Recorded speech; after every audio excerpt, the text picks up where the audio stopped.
en buena hora él se ha comunicado del ministerio, aunque un poco tarde, pero en fin, en buena hora, de que se tiene que entender que el transporte público es un servicio público esencial. Necesitamos el transporte público para movernos, necesitamos el transporte público para que la Bueno, economía del pero país siga funcionando. siempre se dice que uno de los principales problemas del país es la corrupción, pero yo con los años estoy empezando a considerar y con lo que estoy viendo dentro y fuera del país y haciendo contrastes es que, bueno, nuestro mayor problema es la informalidad y la falta de cultura ciudadana también, porque eso tendría que llevarnos a ser mejores personas, más informadas y poder proponer y decidir, ¿no es cierto?, a futuro por quiénes serán nuestras autoridades y poder también demandarles acción. Pero eso nos está faltando a todos en realidad. Y yo creo que ahí está la cosa, el meollo del asunto. Mayor cultura en todos los ámbitos para poder ser una mejor ciudadanía y por ende una mejor ciudad ya proyectada no sé, ya no sé si al futuro en realidad, deberíamos estar hablando del presente. Hola Mariana Alegre, ¿cómo estás? Muy buenos días. Hola, ¿cómo estás, Jesús? ¿Qué tal? Un placer. Bien, bien, qué gusto escucharte después de mucho tiempo. No sé si escuchaste la Así reflexión es. inicial que tenía antes de presentarte, ¿no? O sea, la verdad que siempre estoy descorazonado respecto a esta ciudad, que es tan bonita en realidad y tan querida, pero que sigue enfrentando los mismos problemas. ¿Por qué seguimos siendo tan imposibles en ese aspecto? De ser una mejor Ay, tal ciudad. cual. Esa es, creo, justamente lo que nos resume en nuestra experiencia como limeños, como limeñas, ¿no? Una ciudad con muchísimo potencial, a la que le tenemos mucho cariño, pero que en verdad, más que darnos, nos quita. Y eso es doloroso, ¿no? Sobre todo para quienes amamos nuestra ciudad tanto. Bueno, tendríamos que estar hablando en estos momentos, por ejemplo, de tener una ciudad más sostenible, ¿no? Con mayor respeto al medio ambiente, con una mejor infraestructura, mucho más ordenada, con sistemas o vías de comunicación, que nos permitan ahorrar tiempo en el transporte. Fíjate que parece que la gente no entiende, ¿no? Porque, claro, si tuviéramos un mejor sistema de transporte, podríamos ahorrar tiempo y vivir tal vez mejor y evitarnos tantos problemas. Nadie entiende que Absolutamente. estamos perdiendo, por ejemplo, en promedio 3 o 4 horas en el traslado de un lugar a otro. Entonces eso es al margen, ¿no?, de la delincuencia, tendría que ser otro problema que tendría que llevarnos al debate. Absolutamente. Esto antes de entrar al tema de los corredores, porque claro, ese problema está ya latente, ¿no? Pero, o sea, vayamos al fondo del asunto. Sí, mira, para nosotros desde que hacemos la encuesta, desde el año 2010, para los limeños y también para los chalacos desde el año 2014 que hacemos la encuesta con ellos, el principal problema siempre es la inseguridad ciudadana, no, como es natural, ¿no? Y siempre en un segundo lugar apareció el transporte público. Este año el transporte público ha disminuido en importancia, pero ojo, desde nuestra análisis no es porque haya mejorado, al contrario, sino porque los demás problemas han ido empeorando, ¿no? El tema de inseguridad, como lo vemos de manera cotidiana en nuestro día a día, en las noticias, está cada vez peor, pero el tema de transporte, a peor aún, con este asunto vinculado a los corredores, pues va en capa caída. Bueno, hay que decirle al público que también te están robando en el transporte, ¿ah? O sea, ya es una constante de que se En todos suban, lados, y te, así es. te, te aprieten, por así decirlo, ¿no? Para utilizar un término coloquial. Bueno, a ver, yo estuve hace unos días en Barcelona y me quedé maravillado bueno, vas a otros países con ese nivel, te das cuenta de todo lo que hay en cuanto a transportes, ¿no? Menos informalidad, bueno, cero informalidad, taxis muy bien identificados, sistemas de transportes unidos, el bus con el metro, ¿no? Y el metro, pues, Interconectados. en todos lados, ¿no? Estuve en la Feria Internacional esta de Sistemas Tecnológicos, en la FIRA, que es un espacio muy, Ujú. muy grande, mucho más grande de lo que fue, por ejemplo, la feria esta del hogar en su momento, y tenía conexión al metro. Yo decía, o sea, tranquilamente pueden juntarse 100.000 personas en un recinto ferial y no tener problemas, por ejemplo, para extraerse de un lugar a otro. Que es lo que nos pasa cada vez que hay partido, concierto, ¿no? Colapsa pues la zona, la ciudad. Y mira, no hay que ir tan lejos, no hay que irnos a Barcelona, vámonos nomás acá a Santiago de Chile, a Quito, vámonos a Bogotá. Y ciertamente el sistema de transporte y en general la movilidad es muchísimo mejor que la que nosotros tenemos en el país.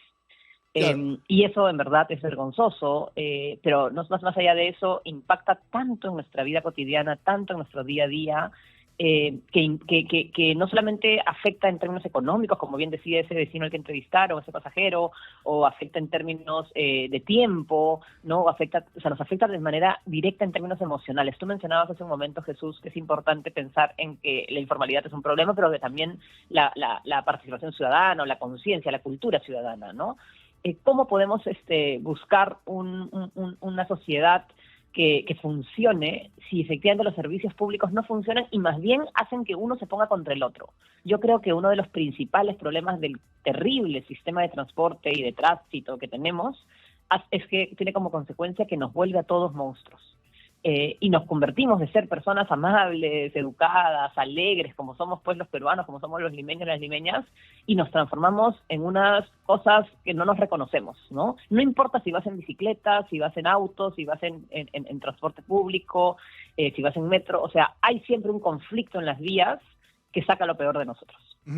Tú hablabas de otras ciudades, ¿no? Bueno, Buenos Aires, Santiago, solamente para no irnos tan lejos, ¿no?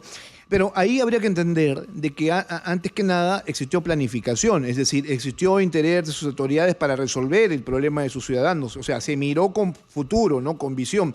Caracas, ¿no? Ahora, bueno, ya es un desastre Caracas, pero fue una ciudad construida con 20 años o sea, anticipándose al futuro. Lo mismo en Sao Paulo, ¿no? Que es una ciudad enorme en Brasil que tiene también las mismas características. Integran no solamente taxis, tiene transporte eléctrico, tranvía, tiene una serie de cosas ahí que nosotros, por ejemplo, no lo vamos a ver nunca, ¿no? Ahora, volviendo a este problema del corredor morado que lo está escuchando durante esta semana, sí, claro, deja de operar porque simplemente el Estado está haciendo lo que siempre supo hacer, ser perro muertero, es decir, no honrar sus compromisos. Así es. Así es. Y eso, como bien decían en el reportaje que hicieron hace un momento, afecta de manera específica, ¿no? a la población.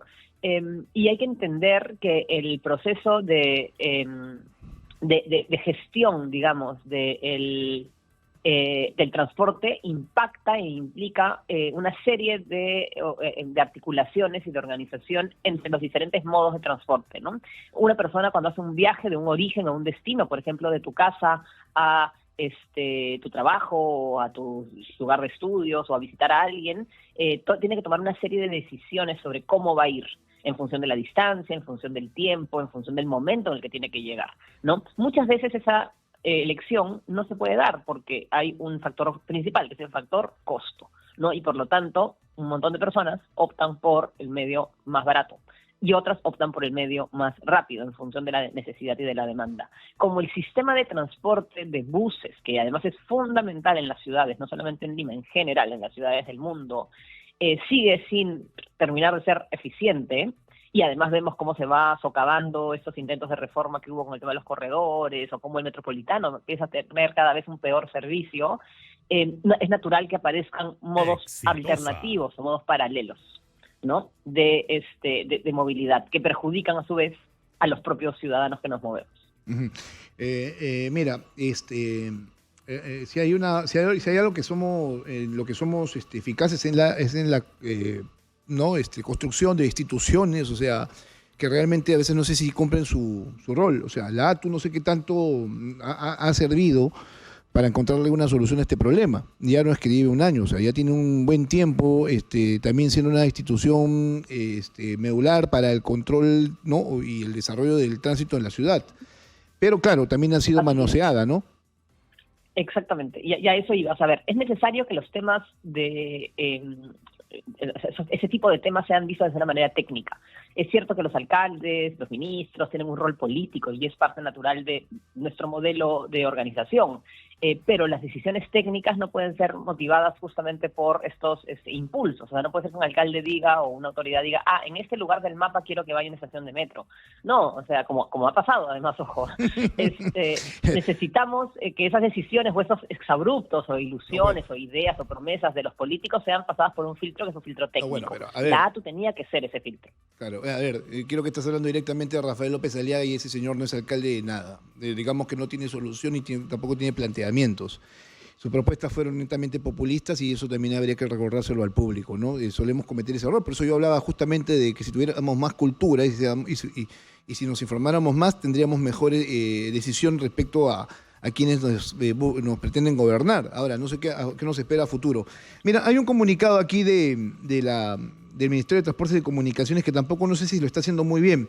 Dice, de acuerdo a la Ley de Promoción de Inversión Pública, no existe un marco legal ni contractual que permita a la Autoridad de Transporte Urbano para Lima y Callao, ATU, otorgar mediante trato directo el pago de indemnizaciones que involucren recursos públicos que no son de libre disponibilidad. Dice, en ese sentido, para garantizar la continuidad del servicio, el Ejecutivo presentará un proyecto de ley al Congreso de la República para crear las condiciones legales y económicas que aseguren la sostenibilidad financiera del sistema de corredores complementarios. Lo que entiendo es que lo que va a buscar es que le den competencias a la ATU para poder cumplir con estos No, creería que va a entregarlas, que va a facilitar el tema de los fondos de manera directa, porque la ATU, como bien se señala ahí, no tiene competencias ni para el tema de asignación de fondos, ni tampoco para la construcción. Cuando se definió y se diseñó el modelo de la ATU, nosotros desde el Cómo Vamos y otras organizaciones participamos en este proceso, se decidió finalmente optar por una versión institucional menos agresiva, si quieres, o sea, con menos dientes en términos de competencias, ¿no? Mientras que en otros países las autoridades de transporte, por ejemplo, son también quienes se encargan de las obras. Pueden licitarlas, pueden asignarlas, no pueden, o sea, tienen el financiamiento para poder canalizar justamente estos recursos y los mecanismos. Acá no. Acá la ATU tiene un rol más bien articulador, un rol sí de planeamiento, ¿no? Un rol de proceso, pero no tienen un rol necesariamente de implementación, ¿no? Y por lo tanto, ahí es donde empiezan los problemas. Y otro de los problemas es que cuando se retira la competencia, en el caso para el caso de Lima y Callao del transporte, y se le transfiere la ATU, no se les retira la competencia de la gestión del tránsito. Acá tenemos que dividir los dos universos, el transporte como tal, el transporte público, la manera, ¿no? Y el tránsito, que es el control de los flujos, el control de justamente los temas vinculados a congestión y tal.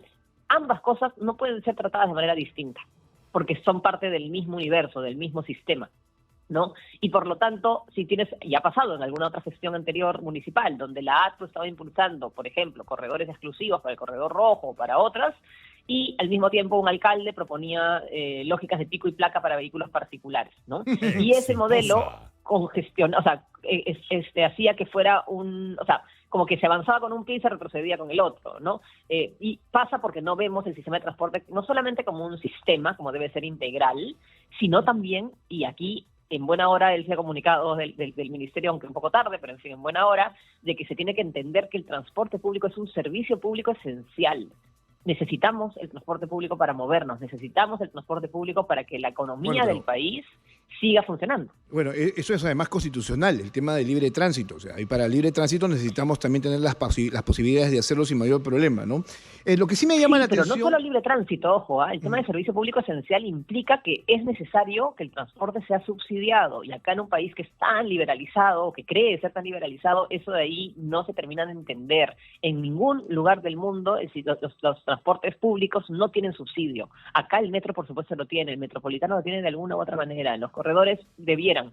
Pero imagínate, estamos bajo un modelo que es el modelo del transporte público tradicional, ese que genera la guerra del centavo, la combi asesina, que es el modelo basado en el absoluto, la absoluta liberalidad, ¿no? O sea, pero el liberalismo puro, o sea, tipo, tú resuélvelo como puedas, no hay mayor control, más allá de unas reglas bastante flexibles, y al mismo tiempo se contradice, porque es en ese mismo modelo absolutamente liberal donde el Estado no pone un sol, que se le pide al transportista, por ejemplo, que dé el medio pasaje a escolares, universitarios, el pasaje gratuito a policías, bomberos, que es algo, por supuesto, deseable, pero es casi como decirle a un bodeguero que cuando va un policía a comprar una gaseosa se la regale, ¿no? O sea, es como...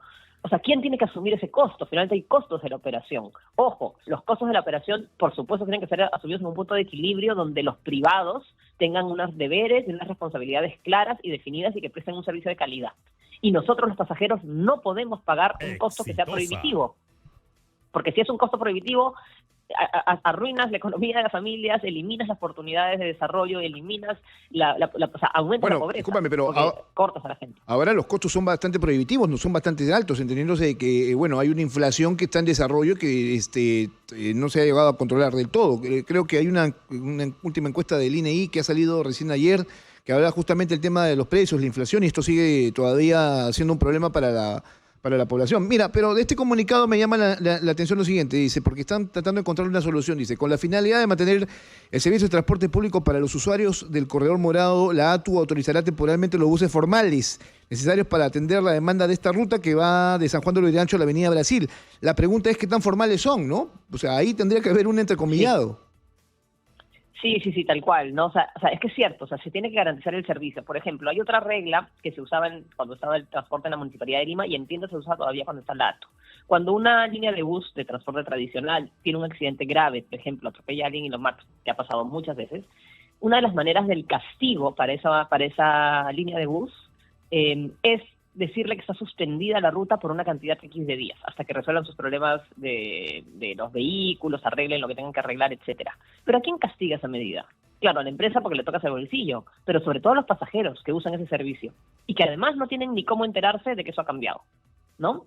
Entonces, fíjate cómo el modelo en general sigue siendo, ojo, ha mejorado en términos de concepto y de enfoque y algunos procesos, pero sigue siendo el modelo en el que el pasajero no está priorizado, ¿no? Y por lo tanto, el pasajero tiene una serie de contextos y de factores que no alcanza a atender con la calidad que se necesita, ¿no? O sea, temas vinculados a por ejemplo, confort, seguridad vial, temas de frecuencia, temas de cobertura, que los buses lleguen a donde tienen que llegar en el tiempo justo, temas, por supuesto, de fluidez, que va de la mano del tema del tránsito, y todas las medidas que son de mejora del transporte público, a su vez mejoran el tránsito de los vehículos privados, los taxis, y además disminuirían la proliferación de colectivos, que también es otro problema que tenemos. La informalidad, repito yo, es un serio problema, no estamos acostumbrados a eso, por eso repito, o sea, si fuéramos más organizados, tuviéramos mejor cultura en diferentes ámbitos, entenderíamos por qué es importante que estas cosas cambien. Y no solamente es responsabilidad de las autoridades, sino también de nosotros. Se entiende que tendríamos que tener, que el servicio aquí tendría que ser abocado a la persona, pero no es así, ¿no? Se busca siempre ganar a costa de la persona. Y ahí está lo complicado. Mariana, muchas gracias. Estamos hablando obviamente ahora del Corredor Morado, pero viene también el Corredor Azul, los demás corredores que también van a entrar en problemas en los próximos días. Así es. Y eso sería un caos. Porque claro, tenemos ahora 100.000 personas afectadas, pero por lo pronto las otras rutas son 200.000 cada una, serían casi 500.000 de personas afectadas en el transporte público. Y esto, claro, genera más problemas para la ciudad. Un fuerte abrazo, Mariana. Muchas gracias por estar esta mañana con nosotros. Un abrazo a ti, Jesús. Bien, chao. Gracias. Mariana Alegre, directora de Lima Cómo Vamos, que siempre está haciendo un análisis de cómo estamos manejándonos como ciudad y estamos muy mal en ese aspecto, ¿no? En el transporte, en la inseguridad, todo va concatenado, va de la mano. Y somos nosotros finalmente los que estamos asumiendo esos costos. Habría que, repito, o sea, todo pasa por entendernos más y por leer más, que ahí es donde está seguramente la resolución de la mayoría de nuestros problemas. Leer, informarnos y demandar más.